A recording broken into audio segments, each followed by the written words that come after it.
अल्लाह के वली थे, नाम है हजरत शेख अबुल वफा मोहम्मद काकीस रहमतुल्लाह अलैह। वाज फरमाते थे, तकरीर करते थे। गौसे आजम ने सोचा लाओ जाकर के देखूं, मैं भी अल्लाह के वली का बात सुनूं। आज आप लोग जलसा सुनने आते हो तो ये तमन्ना, ये इरादा लेके आते हो, देखेंगे इलाहाबाद से शायर आ रहा है क्या पढ़ के जाएगा, फला से खतीब आ रहा है देखेंगे क्या करके जाएगा, 50,000 का नजराना ले रहा है देखेंगे तो सही के है कैसा, पढ़ता कैसा है, ये तमन्नाएं आप लेके आते हो।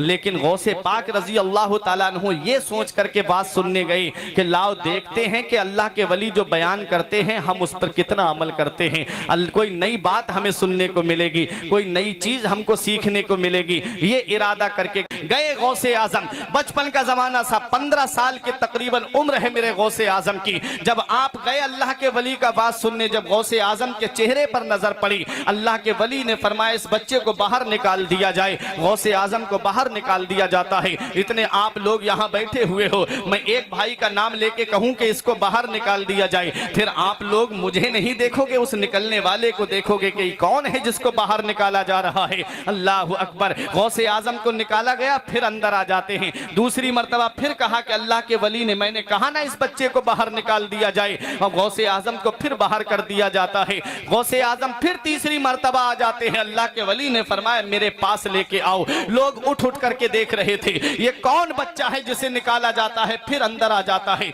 जिसे बाहर किया जाता है फिर अंदर दाखिल हो जाता है। गौसे आजम जब उनके करीब में पहुंचे, अल्लाह के वली जिस मसनद पे बैठे हुए थे उससे उठ के खड़े हो जाते हैं। शेख अबुल वफा मोहम्मद काकीस रहमतुल्लाह अलैह, 17 बादशाह जिनके झंडे के साए में अदब से चला करते थे, इतने बड़े अल्लाह के वली, 17 बादशाह जिनके झंडे के साए में हाथ बांध के चला करे, वो अल्लाह का वली गौसे आजम के सामने खड़ा हो जाता है। अपनी मसनद पे मेरे गौस को बिठाते हैं, उसके बाद कहते हैं ऐ बगदाद वालों कान खोल के सुन लो, इस बच्चे को गौर से देख लो, और जिसने नहीं देखा हो वो अब गौर से देख ले।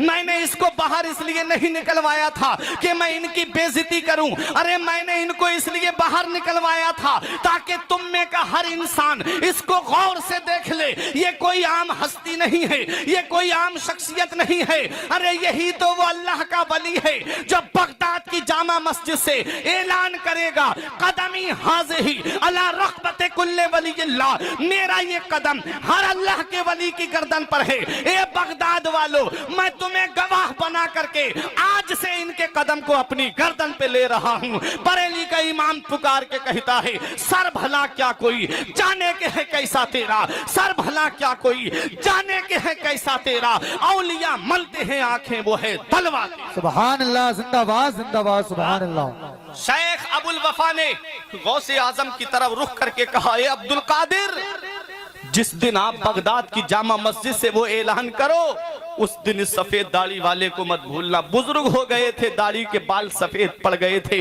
बोले इस सफेद दाढ़ी वाले को मत भूलना, मैं आपकी अजमत को मानता हूँ, मैं आपकी अजमत को तस्लीम करता हूँ। उसके बाद एक जुमला अरबी में कहा था या अब्दुल कादिर जिलानी इन्नी राई तो कुल्ला दीकन यसे हो व यसकुतो इल्ला दीक का यसे हो वला यसकुतो। ए अब्दुल कादिर जिलानी, मेरी निगाहें देख रही हैं, हर मुर्ग बोलेगा और बोल करके चुप हो जाएगा, लेकिन जब तुम्हारा मुर्ग बोलेगा तो कयामत तक चुप नहीं होगा। मतलब क्या है? मतलब ये है हर वली का जिक्र होगा, हर वली का चर्चा होगा, हर वली का नाम लिया जाएगा और कयामत आने तक कम होता चला जाएगा। लेकिन वह मेरे गौसे आजम, तेरी अजमत का जवाब नहीं, तेरी शान का जवाब नहीं, तेरी बुलंदी का जवाब नहीं, तेरे मकामे सुरैया का जवाब नहीं। गौसे आजम का जब जिक्र होगा कयामत तक कम नहीं होगा। मेरा इमाम पुकार के कहता है मुर्ग सब बोलते हैं, बोल के चुप रहते हैं, मुर्ग सब बोलते हैं, बोल के चुप रहते हैं। हाँ असील एक नवा संज रहेगा तेरा,